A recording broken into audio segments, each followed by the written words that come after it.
আল্লাহ পাক রব্বুল আলামিন ডাকিয়া কয়, আমি যদি বিরাসূলিহি বলতাম দুনিয়ার মধ্যে একটা ফিতনা সৃষ্টি হয়ে যাইত। তারা আমার বন্ধু নবীজির সশরীরে মেরাজকে অস্বীকার করত। এজন্য আমি আল্লাহ বলছি বিআবদিহি, এই আব্দুল শব্দটা রূহ এবং দেহের মাধ্যমে, রূহ এবং দেহের সমন্বিত রূপ। জোরে সুবহানাল্লাহ। আল্লাহ কবি রাসূলি এর জন্য বলে না আব্দুল বলছি, তারা যেন আব্দিহি এর জন্য বললাম, কাফের বেঈমান যেন তারা কোনো সময় এই কথা না বলতে পারে যে নবীর মেরাজ স্বপ্নে যুগে হয়েছে। একবার জোরে বলা যাবে কি সুবহানাল্লাহ। চন্তরি কেলে নিও ভাইয়া দয়াল মুর্শিদ, শুনছি তুমি বব পারের নাই। এখন না চন্তরি কেলে নিও ভাইয়া দয়াল মুর্শিদ, শুনছি তুমি বব পারের। ও মুর্শিদ আমার বুকের ভিতর দুঃখের আগুন, জল দিলে বারে দ্বিগুণ, মনের দুঃখ কেমনে তাকি শুইয়া। আল্লাহু আকবার। ও মুর্শিদ আমার বুকের ভিতর দুঃখের আগুন, জল দিলে বারে দ্বিগুণ, মনের দুঃখ কেমনে তাকি শুইয়া। আমার অন্তরে দুরন্ত জ্বালা, দেখাইলাম না খুলে তালা। অন্তরে দুরন্ত জ্বালা, দেখাইলাম না খুলে তালা। জোড়া তোমার প্রেমের পরশ দিয়া দয়াল মুর্শিদ, শুনছি তুমি বব পারের নাইয়া। একবার জোরে বলা যাবে কি সুবহানাল্লাহ। এ বন্ধুরে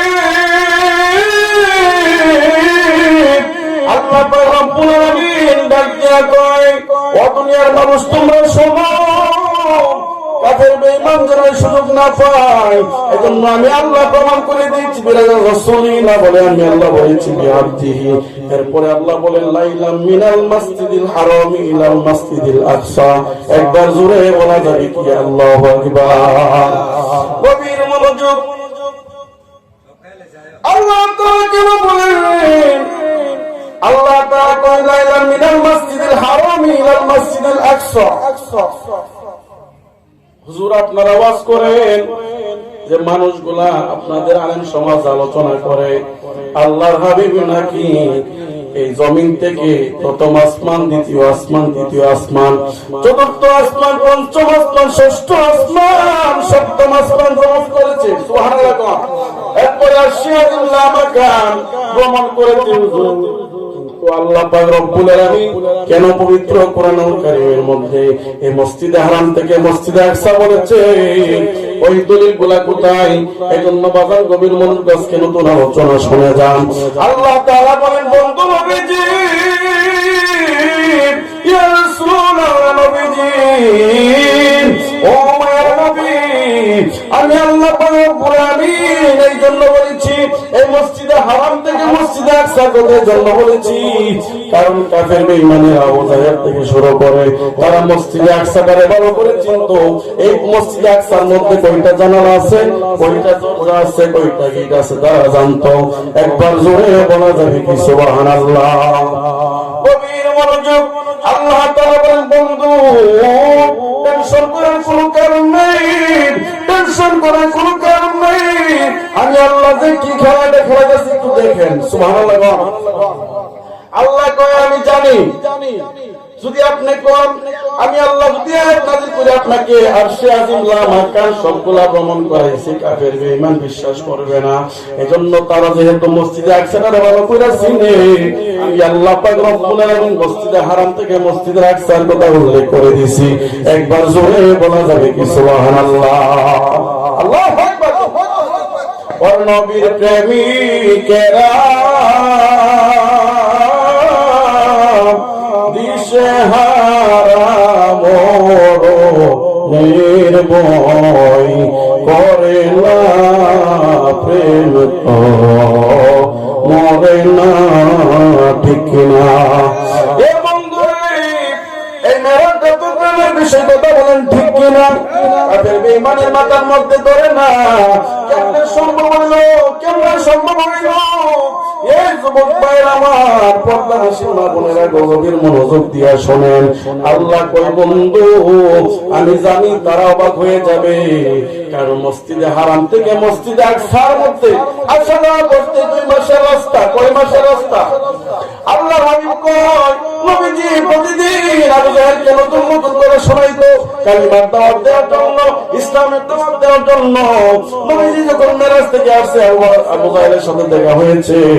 আবু জাহেল ডাক দিয়া কয় মুহাম্মদ রে, আজকে কোন নতুন খবর আসেনি? নবী আমার ডাক দিয়া কয় আবু জাহেল আছে আছে। ওই কি আছে? ওই আজকে রাত্রে আমি মসজিদে হারাম থেকে মসজিদে আকসার মধ্যে গেলাম। এখান থেকে আল্লাহ রব্বুল আলামিন আল্লাহ তাআলার বাড়িতে ও আমার আল্লাহ প্রথম আসমান, দ্বিতীয় আসমান, তৃতীয় আসমান, এমন ভাবে 7টা আসমান গমন করায়া আল্লাহ পাক রব্বুল আলামিন আমি নবীকে আল্লাহর বাড়িতে নিয়েছি। আল্লাহ দিদার দিয়েছে। একবার জোরে বলা যাবে কি সুবহানাল্লাহ? এরপর আবু জাহেল কয়, দেখুন কথা হইল, ডাক দিয়ে কয় আবু বকর ভাই সাহেব বাড়িতে আছেন নি? কো বাড়িতে আছি। আবু জাহেল ডাক দিয়ে কয় আবু বকর ভাই, এ আবু বকর আমি যে বলছিলাম তোমার নবী একটা পাগল, নাউজুবিল্লাহ কোন,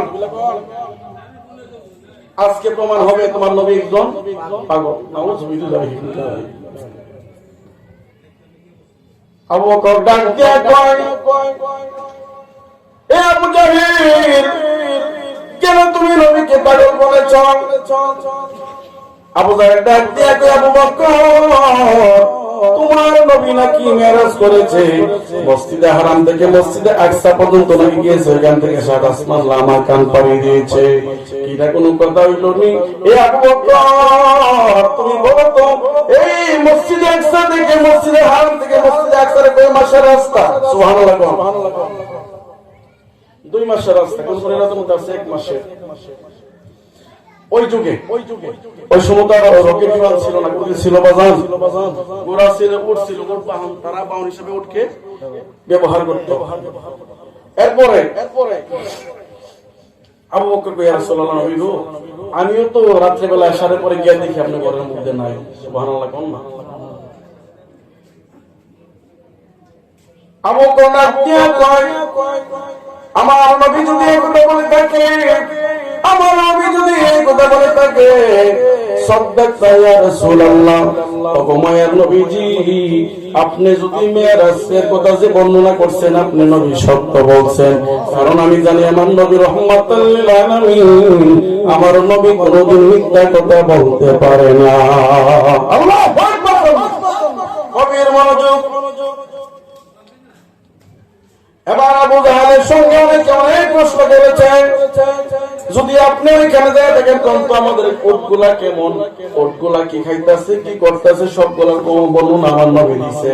ফাঁকি দিয়ে আরেকটা পণ্ডিত দৌড় দিয়ে আইসা কয়, এরে মুহাম্মদ তুমি যদি মেরাজ কইরা থাকো, কারণ আমরা তো জানি ভালো করে মসজিদে আকসার মধ্যে কয়টা জানালা আছে, কয়টা দরজা আছে, কয়টা গিরা আছে বলো তো? নবীজি একটু টেনশনে পড়ছে। আল্লাহকে বন্ধু টেনশন করার কোন কারণ?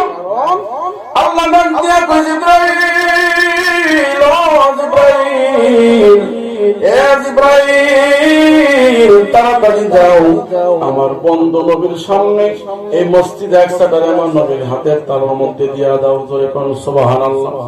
জিবরাইল নিয়ে হাতের তালু মুবারকের সামনে ধরছে, হাতের চোখের সামনে ধরছে। ধরার পরে আমার নবীজি রহমতের নবী মায়ের নবীজি চক্ষুটা বন্ধ করে বলতেছে, এরে আবু জাহেল এতটা দরজা এতটা জানালা এতটা কি, একবার জোরে বলা যাবে কি সুবহানাল্লাহ?